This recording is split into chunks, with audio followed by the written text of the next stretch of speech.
Hey guys, स्वागत है आपका मेरे और आपके YouTube channel study with Sushma में।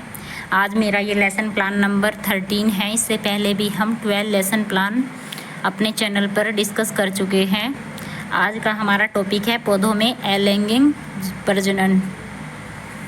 फिर जनरल ऑब्जेक्टिव, ये जनरल ऑब्जेक्टिव सब्जेक्ट से रिलेटेड होते हैं। जैसे मैंने इसमें लिखा है, पहला, छात्रों में विज्ञान विषय के प्रति रुचि उत्पन्न करना। सेकंड, छात्रों में वैज्ञानिक दृष्टिकोण का विकास करना। थर्ड, छात्रों में चिंतन शक्ति का विकास करना।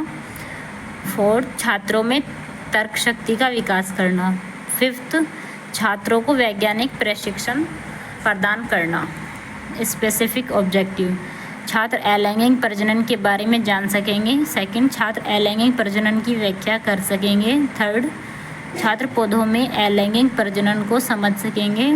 फोर्थ, छात्रों पौधों में अलैंगिक प्रजनन से संबंधित ज्ञान का प्रयोग कर सकेंगे। प्रीवियस नॉलेज में हम लिखेंगे पौधों में अलैंगिक प्रजनन के प्रकारों को प्रदर्शित करता चार्ट। टीचिंग एड्स में छात्र प्रजनन के बारे में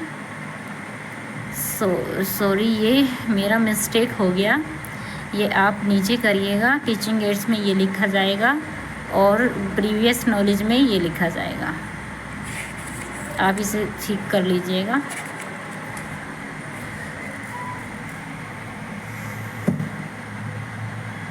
पाठ्यवस्तु में लिखेंगे हम पूर्व ज्ञान से संबंधित प्रश्न। उद्देश्य उनका विशिष्टीकरण में लिखेंगे छात्र पूर्व ज्ञान का प्रत्यय स्मरण कर सकेंगे तथा पौधों में अलैंगिक जनन से संबंधित तथ्य एवं प्रत्ययों का प्रत्याभिज्ञान कर सकेंगे। शिक्षक क्रियाएं में लिखेंगे हम छात्र प्रस्तावना प्रश्न पूछेंगे। पहले कुछ पेड़ों के नाम बताइए, तो बच्चे बताएंगे आम का पेड़, नीम, चंदन का पेड़ आदि। फिर सेकंड क्वेश्चन करेंगे, एक पेड़ किस प्रक्रिया से अपने जैसे पेड़ों को जन्म देता है, तो प्रजनन द्वारा, बच्चों ने बताया। फिर थर्ड क्वेश्चन, पेड़ पौधों में प्रजनन की प्रक्रिया किस प्रकार होती है, बच्चे बता नहीं पाएंगे, समस्यात्मक प्रश्न हो जाएगा और यहीं से उद्देश्य कथन निकल आएगा। छात्रों, आज हम पौधों में अलैंगिक प्रजनन के बारे में अध्ययन करेंगे। फिर नेक्स्ट, पाठ्यवस्तु स्टार्ट करने से पहले हमें विकासात्मक प्रश्न पूछने होंगे। प्रश्न मैंने किया है, क्या निर्जीव वस्तु से सजीवों की उत्पत्ति हो सकती है, तो बच्चों ने बताया नहीं। फिर सेकंड, प्रजनन कितने प्रकार का होता है, बच्चे बता नहीं पाएंगे, समस्यात्मक प्रश्न लिखा जाएगा यहाँ पर। फिर तकनीकी एवं साधन में लिखेंगे प्रश्नोत्तर विधि चल रही है। स्पष्टीकरण में लिखेंगे छात्रों, प्रजनन द्वारा कोई जीव, वनस्पति या प्राणी अपने ही सदृश किसी दूसरे जीव को जन्म देता है। पौधों में पाए जाने वाले जनन दो प्रकार में बांटा जा सकता है। व्याख्यान विधि चल रही है। लैंगिक जनन, लैंगिक जनन में नर और मादा जनकों की भागीदारी होती है। जनक अपने युग्मकों का प्रयोग कर नए जीवों को जन्म देता है। अलैंगिक जनन, अलैंगिक जनन में पौधों के किसी भी भाग जैसे जड़, तना, पत्तियों से नए पौधे उत्पन्न होते हैं। इस प्रक्रिया में बीजों का उपयोग संतति बढ़ाने में नहीं होता। छात्र ध्यानपूर्वक सुनते हैं। व्याख्यान विधि चल रही है और मूल्यांकन प्रश्न करेंगे हम। प्रजनन कितने प्रकार का होता है, और सेकंड, बिना संसेचन का प्रजनन कौन सा है, तो ये बच्चों ने आंसर दिए, उन्हें हम यहाँ पर लिखेंगे। फिर नेक्स्ट, शिक्षण बिंदु स्टार्ट करने से पहले भी हमें विकासात्मक प्रश्न करने होंगे। उद्देश्य हम उनका विशिष्टीकरण में लिखेंगे छात्र अलैंगिक जनन की विभिन्न विधियों का अपने जीवन में प्रयोग कर सकेंगे। और प्रश्न पूछा है, क्या पौधों में भी अलैंगिक प्रजनन होता है, तो बच्चों ने बताया हाँ। फिर सेकंड क्वेश्चन, पौधों में अलैंगिक प्रजनन किस प्रकार से होता है, समस्यात्मक प्रश्न होगा ये ऐसे। फिर और हमें यह स्पष्टीकरण करना होगा, छात्रों में अलैंगिक जनन निम्न प्रकार से होता है, मुकुलन द्वारा, खंडन द्वारा, बीजाणु निर्माण द्वारा, कायिक प्रवर्धन द्वारा। व्याख्यान एवं प्रदर्शन विधि चल रही है। फिर फर्स्ट, मुकुलन द्वारा हम लिखेंगे यीस्ट कोशिका में एक छोटा सा उभार निकलने लगता है।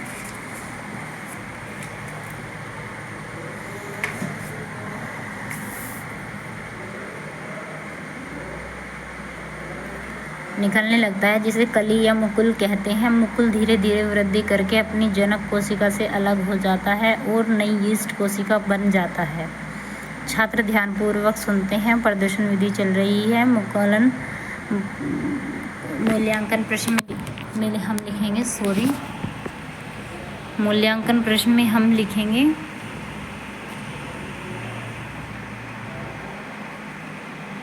मुकुलन का उदाहरण बताइए।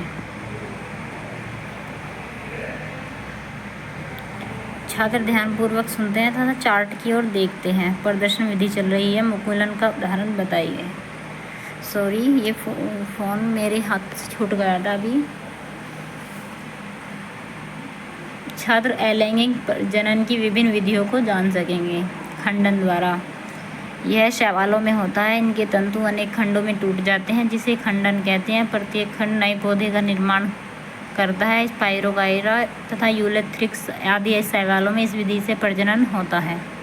खंडन विधि द्वारा किसमें प्रजनन होता है? ये साथ के साथ मूल्यांकन प्रश्न मैंने पुटअप किए हैं और ये साथ मिनिएचर भी लगाया है।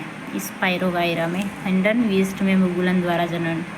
बीजाणु निर्माण द्वारा आपने आचार में लगे हुए सफ़ेद रंग के फफूंद को देखा होगा। इनमें छोटी छोटी धागे जैसी रचना होती है, जिन्हें कवक तंतु कहते हैं। इन तंतुओं के ऊपरी सिरे पर फूल होते हैं, सिरे फूल जाते हैं, जिसमें अत्यंत छोटी छोटी रचनाएं बनती हैं, जिन्हें बीजाणु कहते हैं। जब बीजाणु नम जगहों पर हवा द्वारा गिरते हैं तो ये अंकुरित होकर नए कवक को जन्म देते हैं। शैवाल, मोस और फर्न आदि में बीजाणु द्वारा जनन होता है। राइजोपस में बीजाणु द्वारा प्रजनन, जैसे दिखाया है मैंने इसका मिनिएचर।